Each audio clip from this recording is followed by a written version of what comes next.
तो ये है हमारा class 12th economics model set paper 3, जिसका सॉल्यूशन मैं आपको पूरा कंप्लीट इंग्लिश में करवाऊंगा। मॉडल सेट पेपर 3, 4, 5 इसी वीडियो में देखिए, मैं आपको एक ही वीडियो में सारा का सारा जितना क्वेश्चन हमको पूछा गया वो टोटल इंग्लिश में कंप्लीट करवा दूंगा। 1, 2 पहले सॉल्व कर दिया था। अगर आपको वो वीडियो नहीं देखा है तो डिस्क्रिप्शन बॉक्स में प्लेलिस्ट बना हुआ है, प्लेलिस्ट में सारा वीडियो सॉल्व है, तो वो आप वीडियो देख सकते हैं, वो आपकी मर्जी है। फिलहाल हम लोग मॉडल सेट पेपर 3 के देखिए जितने क्वेश्चन है, पहले वो क्वेश्चन जरा सा ओवरऑल देख लेते हैं। 1 नंबर देखिए पूछा गया कि who is known as the father of modern economics, name 3 methods of measuring national income, what is injection in circular flow of income, define money, define autonomous consumption, फिर what do understand by capital ratio और illustrate the concept of. 7 question यहाँ से पूछे गए।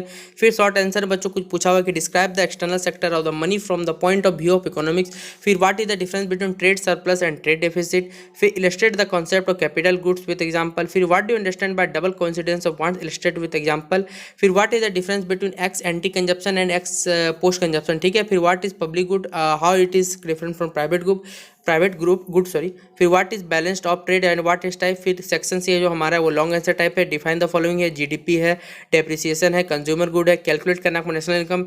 आप ये बच्चे ये आपका जो न्यूमेरिकल है आप लोग सॉल्व कर लीजिए खुद से, क्योंकि मैं यहाँ न्यूमेरिकल सॉल्व करवाने नहीं आया हूँ, क्योंकि देखिए इतना सारा क्वेश्चन आंसर है, 3 मॉडल सेट है पूरे, जिसमें आपको मैं एक ही वीडियो में सॉल्यूशन करवा रहा हूँ, क्योंकि बहुत से बच्चों को देखिए दिक्कत है इकोनॉमिक्स में, क्योंकि उन्होंने रख लिया है इंग्लिश में और किसी ने कुछ नहीं पढ़ा है, सीधा बात है। तो मॉडल सेट पेपर करके जाइएगा तो पूरा आपका मैं बता देता हूँ, आपका 80% जो आपको सिलेबस आपका जो क्वेश्चन है यहीं से कवर हो जाएगा। तो आप लोग 80% बहुत है इकोनॉमिक्स में, क्या चिंता कर रहे हैं आप लोग। देखिए फिर how to commercial bank create credit है, explain open market operation policy of RBI, फिर what is multiplier, explain the relation between multiplier and the MPC. ये इतने सारे सवाल है। अब चलिए सबका आंसर में एक एक करके देखते हैं।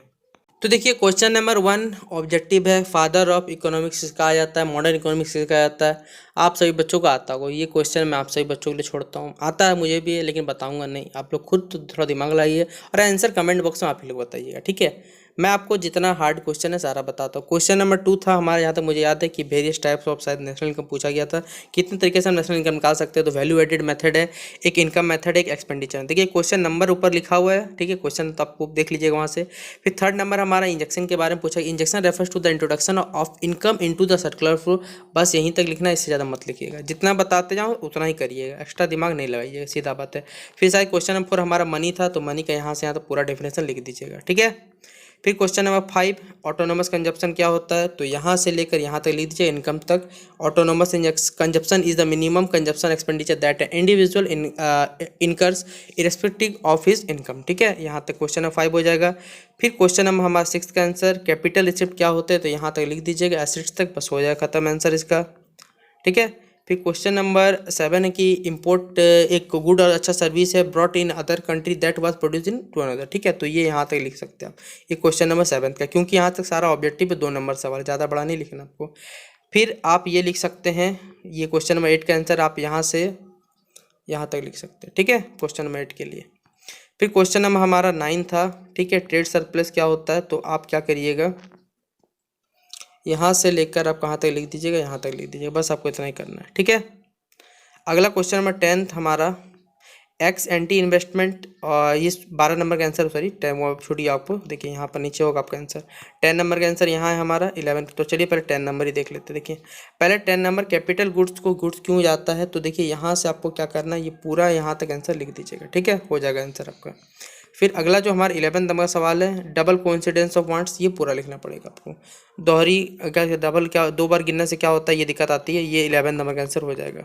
अब हम लोग 12 पाते हैं कि 12 का आंसर जस्ट पीडीएफ में थोड़ा सा उल्टा चला गया है, थोड़ा सा माफ़ करिएगा। एक्स एंटी इन्वेस्टमेंट और आपका क्या कह सकते हैं एक्चुअल इन्वेस्टमेंट, ठीक है, इन दोनों के बीच में डिफरेंस था, तो ये आपको पूरा लिखना पड़ेगा, इसमें कुछ नहीं कह सकता मैं आपके लिए, कोई हेल्प नहीं कर सकते यहाँ। फिर बाकी हमारा 13 नंबर से चलिए आंसर देखना शुरू करते हैं। 11 हमने देख लिया था। 13 नंबर का आंसर है प्राइवेट पब्लिक गुड को देखिए, प्राइवेट गुड्स और पब्लिक गुड डिफरेंस पूछा गया था, तो क्या क्या दिया हुआ देखिए, पूरा आप यहाँ से लिख सकते हैं या फिर यहाँ से भी लिख सकते हैं। पब्लिक गुड से लेकर आप लास्ट का जहाँ पैरा है हमारा खत्म होता है यहाँ तक भी लिख सकते हैं, ठीक है, ये भी सही हो, कोई दिक्कत नहीं, दोनों में से जो आपका मन करे वो लिखिएगा। 14 नंबर को आपको आप उतना बड़ा तो नहीं लिखने चाहिए तो पूरा लिख दीजिए, कोई दिक्कत नहीं। 14 नंबर अच्छा सवाल है, इंपॉर्टेंट है। और जीडीपी ये डेफिनेशन है, डेफिनेशन तो याद करना पड़ेगा आपको, जो अकॉर्डिंग आपको याद है जीडीपी का वो आप लिख सकते हैं। जीडीपी पूछा जाएगा, जीएनपी पूछा जाएगा, डेप्रिसिएशन यहाँ तक लिखना है आपको, ठीक है, रेफर से लेकर यहाँ तक लिख दीजिएगा, 15 नंबर आंसर हो जाएगा। ये 15 का देखिए ABC है, पहले बता देता हूँ, ठीक है। कंजप्शन गुड यहाँ से लेकर यहाँ तक लिख दीजिएगा, ठीक है। ये 15 का 1 2 3 था। अब देखिए 17 नंबर कमर्शियल बैंक कैसे क्रेडिट देता है, तो ये पूरा आपको लिखना पड़ेगा, ठीक है, 17 नंबर के लिए हमारा। फिर हमारा 18 नंबर ये भी आपको पूरा लिखना पड़ेगा, ठीक है। फिर 19 नंबर मल्टीप्लायर इन्वेस्टमेंट क्या होता है, ये बताया हुआ यहाँ पर। जैसे जैसे MPC का वैल्यू ज़्यादा होगा, वैल्यू ऑफ मल्टीप्लायर भी क्या हो जाएगा, ज़्यादा हो जाएगा। तो ये मॉडल सेट पेपर 3 का देखिए कंप्लीट सॉल्यूशन था। एक दो क्वेश्चन न्यूमेरिकल है जो मैंने छोड़ दिए, क्योंकि न्यूमेरिकल बताने के लिए देखिए थोड़ा सा समय और लगता है, इसलिए उतना तो समय नहीं आपके पास है, क्योंकि कल एग्जामिनेशन है और एग्जामिनेशन से पहले अब मैं आपको कितना करवा दूँ, क्योंकि आप सभी बच्चे देखिए सपोर्ट नहीं करते, सीधा बात है। मॉडल सेट पेपर 2 सपोर्ट किया था, मैं आपको दिखाऊंगा कि उसमें कितने बच्चों ने देखा है और कितने बच्चों, और एक तो यूट्यूब रिकमेंड नहीं करता, उसमें तो कुछ कहना ही नहीं है, क्या कहा जाए, ठीक है। चलिए वक्त तो बर्बाद नहीं करते, हम लोग मॉडल सेट पेपर 4 के पहले क्वेश्चन देखते हैं, फिर आंसर को एक एक करके बताऊंगा आपको। ये है मॉडल सेट पेपर 4, देख लीजिए क्वेश्चन आप लोग बस एक बार देख लीजिए ओवरऑल कि in capitalist economy economic deposition are taken by, फिर डिफाइंड इन्वेस्टमेंट हमारा डिफरेंस बताना, डिफरेंशिएट बताना है हमको, डिफरेंस कुछ बताना है, GDP और GNP के बीच में क्या अंतर होता है, by whom is credit creation done होता है, और MPC के वैल्यू दिया हुआ है तो आपको MPS का वैल्यू पूछा गया, ये भी बताना है, इनडायरेक्ट टैक्स क्या होता है, फॉरेन इन्वेस्टमेंट क्या होता है, describe the firm sector of the economy from the point of view of economics, illustrate the classical tradition of economic thought, illustrate with example that tea can be both final and intermediate goods, money is said to be unit of account, what does this statement mean, और what is the difference between ex ante investment and ex post investment, फिर write down the objective of government budget, how does foreign trade affect the aggregate demand of a country, फिर long answer type में देखिए defined में 3 आपको दिए हुए कि inventory, interest और नेट इन्वेस्टमेंट, एक्सपेंडिचर मेथड बताना है नेशनल इनकम का, फिर व्हाट इज मनी मल्टीप्लायर, फिर what is bank rate, how does bank rate, फिर आपको एक न्यूमेरिकल दिया वो सॉल्व करिएगा। ये सारे सवाल दिए मॉडल सेट पेपर 4 में। अब हम लोग आंसर को चलिए देखते हैं कि क्या क्या आंसर आप सभी बच्चों को लिखा हुआ है यहाँ पर। ये है हमारा पहला नंबर आंसर, इतना बड़ा तो नहीं लिखना है, आपको पहले बता देता हूँ कि किसके द्वारा डिसीजन लिया जाता है, तो याद रखिएगा डिटरमाइंड से लेकर आप यहाँ तक लिख सकते हैं, बस इतना बड़ा लिखिएगा, उतना बड़ा लिखने की जरूरत नहीं है। देखिए इन्वेस्टमेंट, ये पूरा डेफिनेशन आपको लिखना पड़ेगा कि investment is the process of capital formation by a firm और increase in the stock of existing capital stock, okay. फिर हमारा थर्ड नंबर का देखिए आप GDP और GNP के बीच में देखिए डिफरेंस पूछा हुआ है, ठीक है, तो आप इसे अपने हिसाब से भी लिख सकते हैं, बाकी अगर आप यहाँ से देखना चाहें तो देखिए थोड़ा सा ये बड़ा हो जाता है, बाकी आप देखिए गूगल सर्च कर लीजिएगा, GDP और GNP के बीच में बहुत सारा डिफरेंस है, आपको सिर्फ एक ही लिखना है, तो GDP लिख दीजिए, measures the value of a goods and service produce within a country borders by citizen and non citizen alike, ठीक है। GNP क्या करता है, value of goods service produce by only a country citizen, ठीक है, but domestic and abroad, ठीक है, यहाँ तक लिखना पड़ेगा आपको इसके अकॉर्डिंग, ठीक है। फिर हमारा फोर्थ नंबर का जो क्वेश्चन का आंसर लिखिएगा आप लोग, तो यहाँ से लिख दीजिएगा, ठीक है, इतना में हो जाएगा आपका फोर्थ का आंसर। फिर 5 नंबर हमारा क्वेश्चन का 5 नंबर देखिए मैंने छोड़ दिया, शायद एक न्यूमेरिकल था वो आपको बताना है, ठीक है। इनडायरेक्ट टैक्स क्या होता है, तो यहाँ से लिख दीजिएगा, बस हो गया खत्म। 6 नंबर का आंसर था, ठीक है। 7 नंबर फिर फॉरेन इन्वेस्टमेंट, यहाँ तक टिक करिएगा, इन्वेस्टर तक टिक कर लीजिएगा, फॉरेन इन्वेस्टर से, ठीक है, 7 नंबर में। अब देखिए शॉर्ट आंसर टाइप 2 है, इसको आपको पूरा लिखना पड़ेगा, इसमें कुछ नहीं किया जा सकता, ये पूरा लिखिएगा आप लोग 7 नंबर। फिर 80 ये आपका 8 नंबर या 9 नंबर इलस्ट्रेट वाला देख लीजिएगा, क्लासिक ट्रेडिशन इनकमिंग थॉट, ये आपको पूरा लिखना पड़ेगा, क्योंकि इससे बेटर आंसर आपको कहीं मिलेगा भी नहीं, सीधा बात है। ये 10 नंबर फिर हमारा कि आप टी के बारे में बताया, milk purchase by tea stall, वो एक इंटरमीडिएट और साथ ही फाइनल प्रोडक्ट कैसे ये बताना है, तो ये एग्जाम आपका आंसर दिया और 10 नंबर का, यहाँ से आप सभी बच्चे आराम से इसका आंसर लिख लीजिएगा, ठीक है। फिर हमारा 11 नंबर सवाल है कि 11 नंबर सवाल का आंसर यहाँ मिल जाए आपको कि a unit of account is something that can be use to value goods, ठीक है, and services, record debts and make calculation, money consider a unit of economics and it is fungible and countable, ठीक है। 11 number का answer यहाँ मिल जाएगा आपको। फिर 13 number का आंसर देखिए यहाँ पर आपको मिल जाएगा, आप लोग स्क्रीनशॉट लेते चलिएगा, ठीक है। 14 नंबर का आंसर देखिए यहाँ पर लिखा हुआ है, ठीक है, देख लीजिए अच्छे से, देखिए अच्छा क्वालिटी में लेके स्क्रीनशॉट लीजिएगा, मैं पता नहीं फिर क्वालिटी ख़राब आएगा तो फिर मुझे मत कंप्लेन करिएगा कि कंप्लेन आप लोग देखिएगा 144 वीडियो चलाइए तो कहाँ से आएगा क्वालिटी बताइए, जबकि यहाँ से वीडियो 1080p में अपलोड होता है हर वीडियो। देखिए इंटरेस्ट की परिभाषा यहाँ पर है, 15 नंबर सवाल है। फिर 15 में देखिए डेफिनेशन दिया हुआ था, नेट इन्वेस्टमेंट है आपका। फिर ये 16 नंबर का एक्सपेंडिचर मेथड क्या होना चाहिए, ठीक है, 16 नंबर का आंसर आपको यहाँ मिल जाएगा। फिर हम लोग नीचे जाएंगे तो हमें 17 नंबर का आंसर मनी मल्टीप्लायर वाला आंसर यहाँ मिल जाएगा आपको। फिर हमारा 18 नंबर बैंक रेट किस तरह रेट लगाता है, ये भी सवाल आपको यहाँ दिख पा रहे हैं आंसर इसका, ठीक है। बस। तो यहाँ ये मॉडल सेट पेपर 4 से ही था इतना इंपॉर्टेंट सवाल, और साथ ही साथ मॉडल सेट पेपर 4 पूरा कंप्लीट होता है। अब हम लोग मॉडल सेट पेपर 5 की ओर बढ़ेंगे, जिसमें सारी के सारे क्वेश्चन को चलिए एक बार पहले देख लेते हैं। देखिए ये मॉडल सेट पेपर 5 है बच्चों, आप सभी बच्चों के लिए, ठीक है। इसमें पहला क्वेश्चन है कि who wrote the book named the general theory of employment interest and money. फिर है what does planned accumulation inventory mean. फिर write any one difference between central bank and commercial bank. फिर डिफाइन टैक्स है। What do understand by consumer good. Who introduce the concept of investment multiply. फिर what is devaluation, ठीक है। Explain the role of government in the country of economy. फिर what who are the economic agents in macro economics. फिर question number 10, ये मैंने आपको पहले करवा दिया मॉडल सेट पेपर 2 या 3 में, देख लीजिएगा सेम 2 में ही शायद है, सेम आंसर मिलेगा, कोई आंसर अलग नहीं, इसलिए मैं नहीं करवाऊंगा इसको, क्योंकि 2 बार करवा क्या फ़ायदा। क्वेश्चन नंबर 10 आपको मिल जाएगा। क्वेश्चन नंबर देखिए 11 का मैं आंसर नहीं बताऊँ क्योंकि ये बहुत बड़ा आंसर है, ठीक है। इसको लिखते लिखते आप लोग पागल हो जाइएगा, इसका कोई छोटा आंसर नहीं मुझे सूझा, इसलिए मैं नहीं लिखाऊंगा। क्वेश्चन नंबर 12 ऑब्जेक्टिव है, आप लोग बनाइए खुद से। क्वेश्चन नंबर 13 14 आंसर बता दूंगा आपको भी इसका। फिर क्वेश्चन नंबर 15 बताऊंगा, 16 छोड़ दूंगा, आप लोग बनाइएगा। 17 18 19 तीनों बताऊंगा। तो ये थे पूरी मॉडल सेट पेपर 5 के सवाल। अब चलिए आंसर देखते हैं मॉडल सेट पेपर 5 का, और हमारा मॉडल सेट पेपर 5 को खत्म करते हैं। ये है हमारा पहला नंबर का आंसर कि व्हाट डिड, जो आपका जो क्वेश्चन पूछा गया था कि जो आपका बुक है general theory of employment interest, मैंने ये बुक किसने लिखा था, तो जॉन माइनार्ड कीन्स ने लिखा था, ठीक है। टाइम पीरियड दिया हुआ 1935 से 1936 के समय में लिखा था। क्वेश्चन नंबर 2 का answer, in a situation of planned inventory accumulation the firm will plan to raise its inventories. यहाँ तक टिक कर दीजिएगा। क्वेश्चन नंबर 2 में आपको इससे बड़ा नहीं लिखना क्योंकि ऑब्जेक्टिव सवाल है, ज़्यादा बड़ा सवाल मत लिखिएगा। फिर सेंट्रल बैंक का क्या एक फीचर या क्वेश्चन था शायद ये, तो ये क्वेश्चन नंबर 3 का आंसर यहाँ तक लिख दीजिएगा, ठीक है। उतना बड़ा आंसर में टैक्स का यहाँ से यहाँ तक मार्क करिएगा, ठीक है।